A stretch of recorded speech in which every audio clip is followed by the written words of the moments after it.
अस्सलाम वालेकुम जनाब। सर जी मैं गुर्दे का मरीज़ हाँ। मेरे हफ्ते 2 दफ़ा गुर्दे वाश होंदे जे ते फालज का मरीज़ हाँ। मेरा कोई बेटा नहीं गा, 2 बेटियां, एक दी शादी करती है ते एक छोटी ही 13 साल की। ते मेरी कोई जरिया आमदन कुछ नहीं, कमान जोगा नहीं गे ना कर सकने। वेले बैठे हैं, कोई महल्ले का इमदाद कर देंगे, असीं खा लेंगे, नहीं तो बैठे रहिए।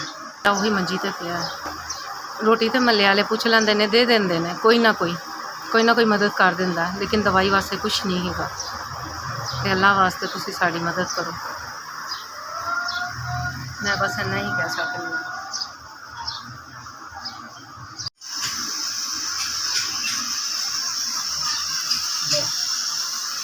10,000 अल्लाह ताला तुहानू सेहत तंदुरुस्ती देवे।